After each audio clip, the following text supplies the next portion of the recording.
Breno Altman, chega mais. Eu não sei se tirei você da cama, mas obrigado por ter vindo tão cedo aqui. Bom dia, não. Bom dia, Mauro. Bom dia a Bom todos dia. que estão acompanhando. Não. Estava aqui fazendo meus exercícios diários. Você voltou a correr? Voltei, não. Correndo. Eu estou com um problema na coluna, né? Que até vai me deixar afastado um tempo, porque eu vou ter que fazer uma cirurgia ali para novembro. Mas eu faço aqui musculação para manter o corpo mais ou menos em forma. Sim, legal. Também faço. E acordo cedo, eu acordo antes do sol nascer, que é para... Dizem que faz bem para a saúde mental. Quando o Breno e eu éramos jovens militantes da luta, e olha, vou dizer para você, quando a gente tinha 16, 17, 18, 19 anos, a gente era meio inocente também, né? A gente tinha firme convicção que a gente ia derrubar a ditadura e implantar o socialismo no Brasil, né? Daqueles próximos dias, né? Exatamente. E aí corria entre nós, todos comunistas, a seguinte história, a seguinte lenda urbana, de que o Lenin só dormia 3 horas por noite. Então a meta de todo jovem comunista naquela época era essa, era só dormir 3 horas por noite. Na batida do Lenin. Sei lá se o Lenin dormia só 3 horas por noite. 3 horas eu não sei, mas você sabe que eu ganhei esse hábito desde garoto de dormir de 4 a 5 horas por noite, é o que eu durmo. É o que eu durmo também. É o que eu durmo. Eu, se durmo 7 horas, acordo com dor nas costas. Não me faz bem. Eu, 5 horas, estou renovado. Fechou. Bom, senhor, vamos lá. Saiu o Datafolha, é a pesquisa mais esperada, né, junto com a Quest, mas não tem data para a Quest, tá, gente? A Quest não registrou ainda no TSE data para sua primeira rodada de pesquisa no segundo turno. E estava todo mundo esperando, saiu. Eu fiz uma apresentação aqui bem detalhada da pesquisa antes da sua chegada e tentei, na medida do possível, Breno, trazer outros dados para ajudar na leitura da pesquisa. Então, trouxe aqui, por exemplo, né, esse dado de que 55 a 33 para o Nunes, 22 pontos de diferença, 10% de nulos e 2% de indecisos.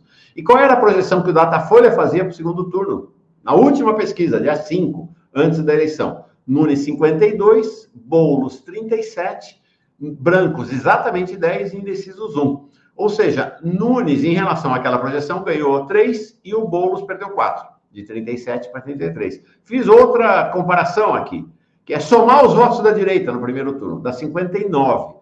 Os votos da esquerda, centro-esquerda e centro, Boulos, da Tabata e da Atena, dá 40,8, que, por convergência, é o que o Boulos teve lá no segundo turno contra o Bruno Covas, né? Que o Bruno Covas venceu por 59 a 40.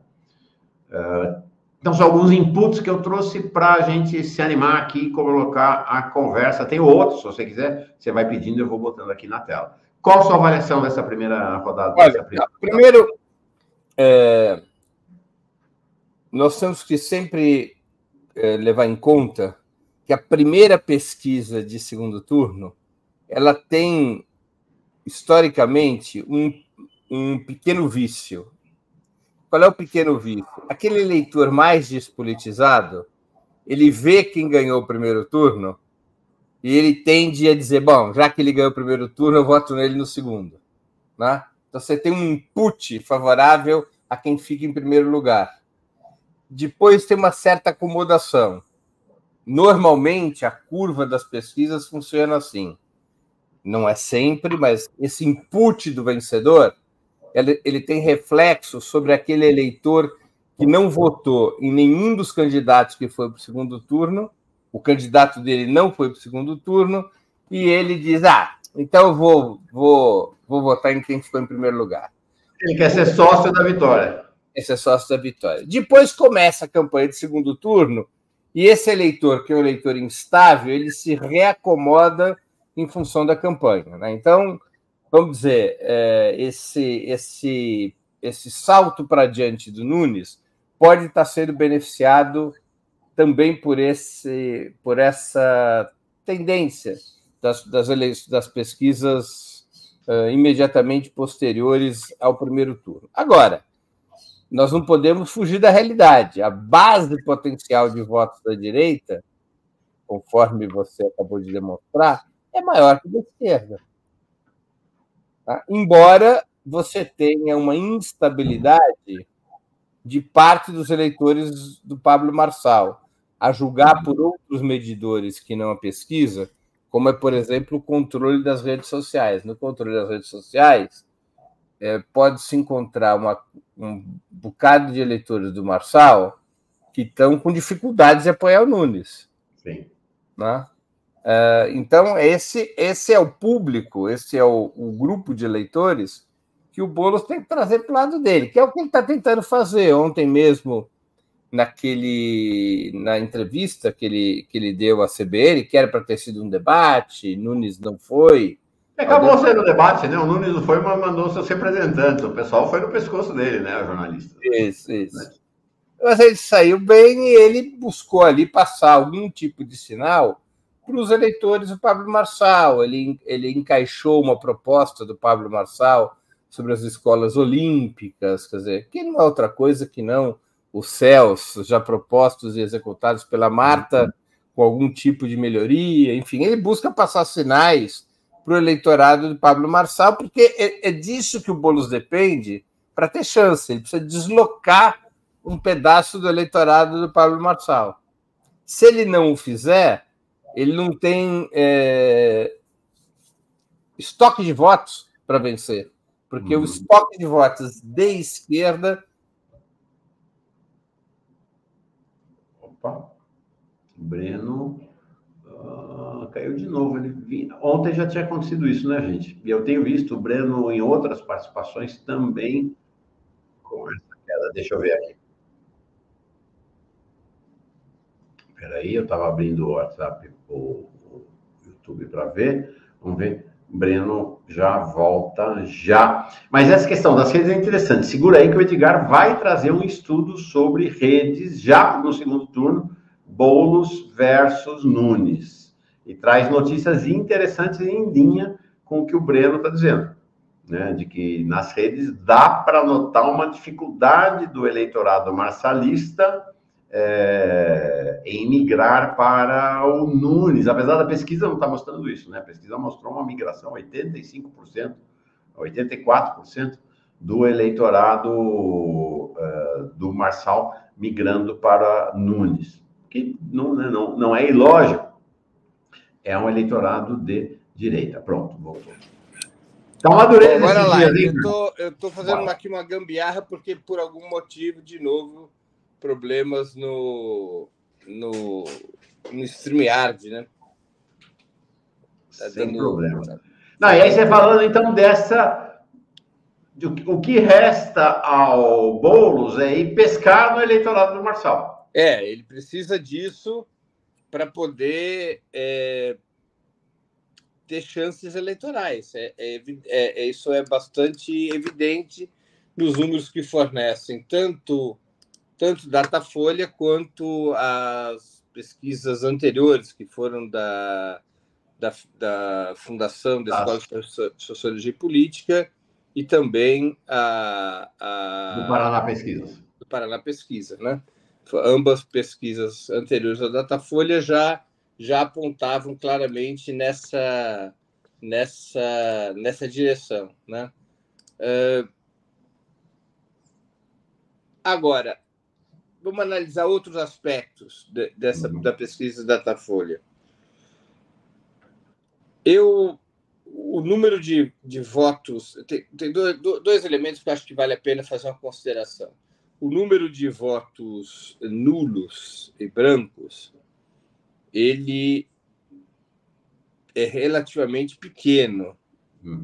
Né? Ou seja, o eleitor do Pablo Marçal, ele não está estacionado no meio do caminho, buscando em quem votar, se Nunes ou Boulos. A soma de não sei, nulos e brancos, ela não oferece, não sei, ou indecisos, né, que é o termo que a Folha utiliza, que o Datafolha utiliza, a soma de brancos e nulos e indecisos chega a 12%. É um sinal, esse número, de que o eleitor de Pablo Marçal realmente se inclina favoravelmente a Ricardo Nunes. Não teve um salto, né, no número de indecisos ou nulos e brancos do primeiro para o segundo turno. Não.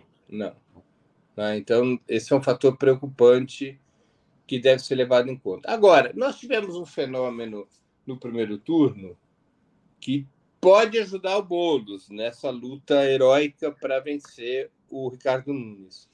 A abstenção foi muito alta, né, Mauro?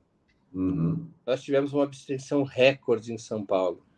Uma abstenção aqui em São Paulo que se aproximou, que superou 1/4 dos eleitores. É uma abstenção acima dos anos das eleições anteriores e é um resultado, um número de pesquisa, um resultado eleitoral, perdão, que significa dizer que o Boulos tem chance de mobilizar eleitores que não foram ao primeiro turno. Ou seja, uma segunda cesta de votos.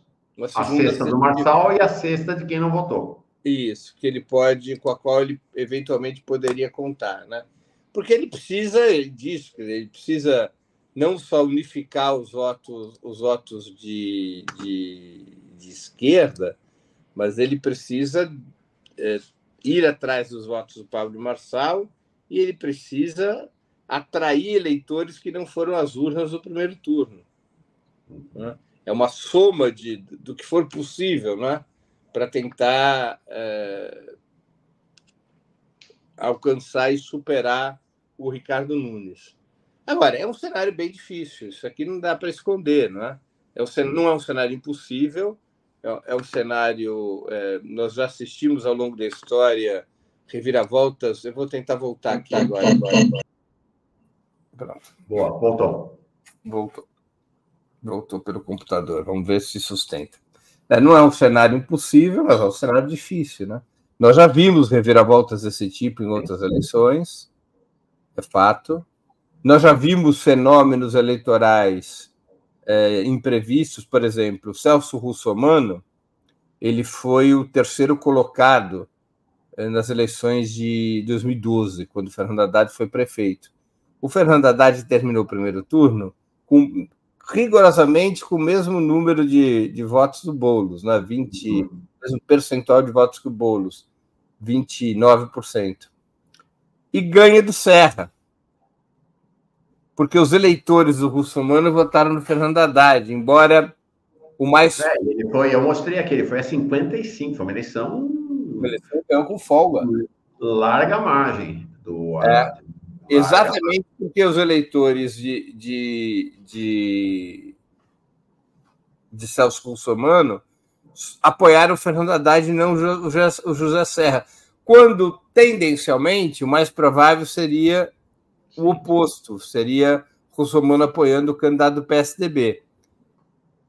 Sim. Claro que são circunstâncias diferentes, mas esses giros do eleitorado podem acontecer. Podem acontecer. Não, e tem, é o que eu falei também mais cedo, né, Breno?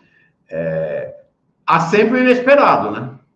E aí é o seguinte, para você poder ser favorecido pelo inesperado, você tem que estar na estrada, né? Senão o inesperado acontece. Não, o Nunes dá sinais, exatamente um desses sinais foi a ausência dele no debate da CBN ontem, de que ele olhou para as pesquisas e decidiu jogar parado. Isso. Ele quer reduzir o máximo possível os riscos de uma exposição excessiva. Os debates que ele puder faltar, ele faltará. Ele não pode simplesmente desaparecer dos debates, como fez o Bolsonaro nas eleições de 2018, mas o Bolsonaro tinha uma justificativa, que era a internação hospitalar depois da facada. O Nunes tentará escapar de todos os debates possíveis. Agora, de 2 ou 3, ele não tem como fazê-lo. Eu acho muito difícil que ele consiga escapar do debate da Band e do debate da Globo. Pelo menos desses dois, eu acho muito difícil ele conseguir fugir. Agora, o tema principal é como... O tema principal do ponto de vista da campanha do Boulos é como sensibilizar, se fazer ouvir e atrair parte do eleitorado do Marçal. Sim. Tá? Eu acho que assisti ontem a entrevista do Boulos, acho que ele está indo num caminho correto, até porque é o único caminho possível. Ou seja, ele, evidentemente que ele não está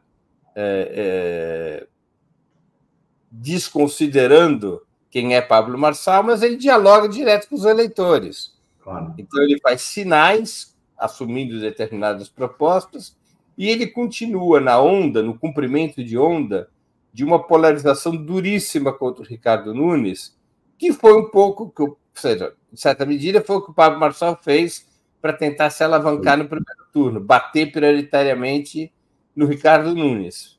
De tal maneira que aquele eleitor do Marçal, que foi pelo Marçal, exatamente porque não suportava tudo o que está aí, para que esse eleitor venha para o Boulos, né?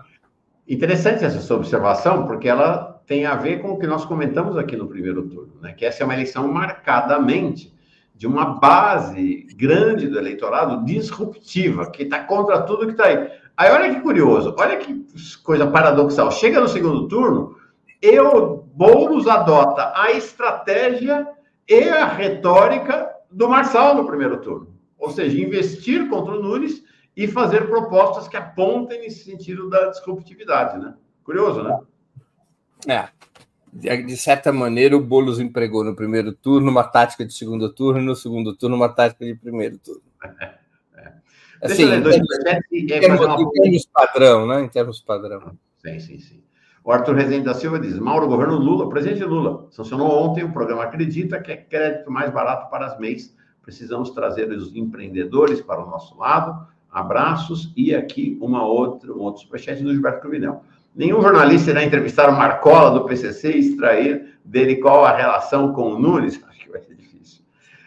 É uma questão em que essa eleição, acho que traz à tona, já estava aí, né? Mas evidencia muito fortemente, é a diferença de característica entre o lulismo e o bolsonarismo, ou esse movimento amplo da extrema-direita, e que a gente nota isso na dificuldade que o Boulos tem de trazer para si todo o eleitorado lulista, ou seja, o lulismo como um movimento que é muito maior que o PT, evidentemente, muito maior que o PSOL, mas que é muito maior do que a esquerda, né? Você tem uma base eleitoral no lulismo que é de centro-direita, talvez até alguma franja da extrema-direita, diferentemente do movimento bolsonarista, que é condensadamente de extrema-direita mesmo, né? Ou de direita. Que eu vou aqui colocar minha opinião, Mauro. Eu acho que não existe o lulismo, essa é a questão. O que existe é o enorme prestígio do presidente Lula. Então, esse prestígio permite ao presidente Lula ter votações espetaculares, especialmente entre os mais pobres, mas isso não significa dizer que ele consiga transferir esses votos para um outro candidato.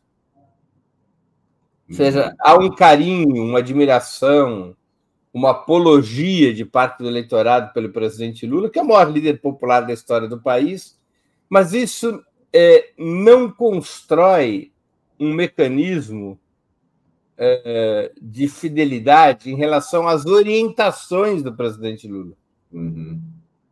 Então, qual é o problema? Como nós temos hoje uma esquerda enfraquecida, com seus instrumentos enfraquecidos, uma esquerda desterritorializada, com pouca identidade político-ideológica, uma esquerda meio assim intimidada.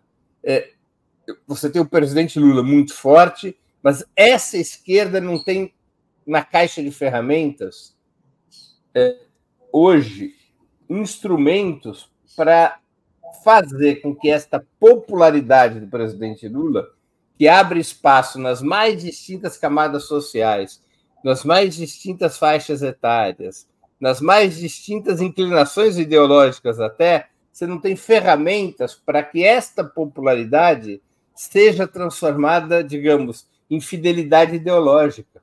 Não há sequer, por parte da esquerda, e tampouco do presidente Lula, de transformar o interesse estratégico, visível, militante, aguerrido, de transformar essa popularidade em fidelidade ideológica.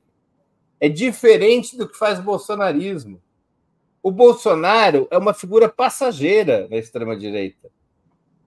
Ele é uma figura que tem popularidade, junto com o presidente Lula, são os dois únicos líderes populares, efetivamente, do país.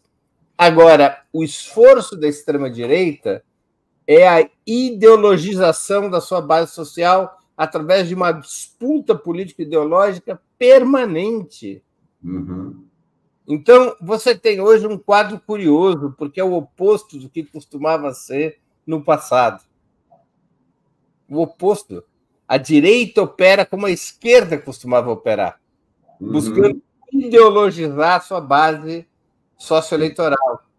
A esquerda passou a apostar na desideologização da sua base eleitoral, acreditando que com isso abre espaço ao centro, e porque também a popularidade do presidente Lula é uma espécie de muleta. Ou seja, ela resolve o problema no que diz respeito à eleição presidencial. Mas quando a gente chega nas capitais, nos grandes centros urbanos, já não funciona.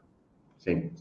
Já não funciona. Então, esse é um problema, ou seja, há uma disfuncionalidade na relação entre o PT, os demais partidos de esquerda, os demais aparelhos político-ideológicos da esquerda, incluindo sindicatos, movimentos sociais. Há um descompasso entre a pátria petista, vamos ver um pouco mais amplo, e o presidente Lula. Sim. Então, essa popularidade do presidente Lula não é ideologicamente fidelizada. Não há um esforço para isso. Esse é o grande problema. E, claro, nós devemos aceitar a ideia biológica primária da humanidade. O presidente Lula não é eterno. Sim. Não é eterno. E aí, né? O que virá depois? Então, o presidente Lula abriu para a esquerda, historicamente, pelo seu peso como liderança, ele abriu para a esquerda uma janela que a esquerda teve apenas outras 2 vezes na sua história. Com Luiz Carlos Prestes, entre os anos 20 e os anos 60, com Leonel Brizola, entre os anos 60 e os anos 80, e com Lula.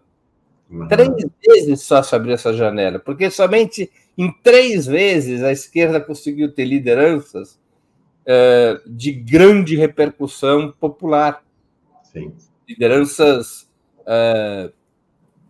de massa, e que fossem alternativas de poder. 3 vezes em 100 anos.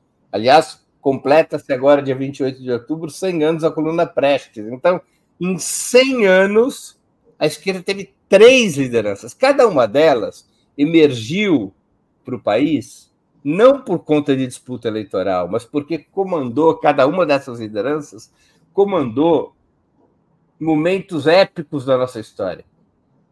Luiz Carlos Prestes, que comandou a coluna, que é um feito épico transcendental na história do país, que a burguesia historicamente sempre buscou invisibilizar, mas que é algo de repercussão mundial, aliás, em termos militares e políticos. A coluna Prestes, ela marchou combatendo pelo país por mais quilômetros do que a grande marcha do Mao Tse-tung. É impressionante. Né? Leonel Brizola, no comando da campanha da legalidade, quando governador do Rio Grande do Sul, em 1961, Brizola arma o povo, atrai o Terceiro Exército, divide as Forças Armadas, organiza a cadeia da legalidade, comanda uma gigantesca mobilização por todo o país, derrota os militares que tentavam um golpe de Estado para impedir a posse de João Goulart, depois da renúncia de Jânio Quadros, em 24 de agosto de 61. Então, Brizola consegue um feito, é a primeira vez na história brasileira que as Forças Armadas eram derrotadas. E Lula, claro, no comando das grandes greves operárias dos anos 70 e dos anos 80. Então, são lideranças que abriram janelas de oportunidade para a esquerda.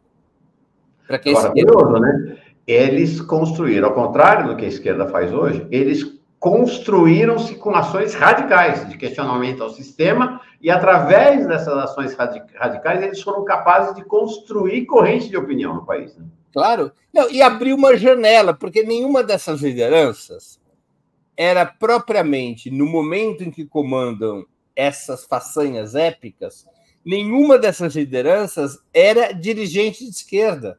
Sim. Com exceção do Brizola, é um pouco diferente. Já era um grande líder do nacionalismo revolucionário, do trabalhismo revolucionário. Mas o Prestes nem de esquerda era quando faz a coluna. Tá? O Prestes iria aderir às ideias socialistas e marxistas já no final dos anos 20, depois do fim da coluna, depois da internação da coluna na Bolívia. E ele ali, sim, iria para a União Soviética em 1931, entraria... É um caso curioso na história do movimento comunista, né? Porque o Prestes entrou no Comitê Executivo da Internacional Comunista antes de ser filiado ao Partido Comunista. Né? Ele foi filiado estando em Moscou e por ordem do Comitê Executivo da Terceira Internacional, a famosa mão de ferro do Manusky, que exigiu que o PCB filiasse o Prestes. O PCB não queria filiar o Prestes. Então, o Lula tampouco era um sindicalista, ele não era uma liderança de esquerda, mas abrir uma janela, ou seja, depois de Prestes, o PCB passa a ser um partido de muita relevância no país. Muita relevância. É curioso o que eu vou falar, vai ter gente que vai se surpreender, mas eleitoralmente, o PCB era maior que o PT. É verdade. O PCB, em 1940, o PCB teve uma única chance de disputar eleições na legalidade. O PCB foi legalizado. Enquanto o Prestes comandou o PCB só teve 2 anos de legalidade. 2 anos de legalidade. E disputou uma única eleição parlamentar. Nessa eleição parlamentar, o PCB teve 12% dos votos. Impressionante. Não é? Num país em que tinha 85% de analfabetismo, já em plena Guerra Fria. O que era isso? Era o peso da liderança de Prestes e o fato de que o PCB soube, durante um período, aproveitar a janela aberta por Prestes. A mesma coisa aconteceu com o trabalhismo com Brizola, que aproveita também, claro, a tradição do trabalhismo tradicional do Getúlio Vargas. O PT com Lula, durante uma etapa, também caminha junto. Mas depois que o Lula é eleito presidente, parece que o PT virou um puxadinho da presidência da República. Ou seja, não aproveita a janela histórica para ideologizar e fidelizar sua base eleitoral, essa base eleitoral que é propiciada pelo extremo prestígio do presidente da República. A Mara diz assim, Breno, não falta ideologia coerente combinado com discurso e ação, exatamente esse era o tema da nossa conversa agora. Breno, muito obrigado por ter topado vir tão cedo falar, acho que é uma conversa realmente bem, sempre bom conversar contigo. Bom fim de semana, porque espero que você descanse, porque a gente veio numa batida puxada, né? Porque o fim de semana passado ninguém descansou, né? Então, espero que você possa... Obrigado, Mauro. Foi um prazer aqui conversar contigo. Para mim também. Um bom dia, um bom fim de semana para você e para todas e todos que nos acompanham. Um abração.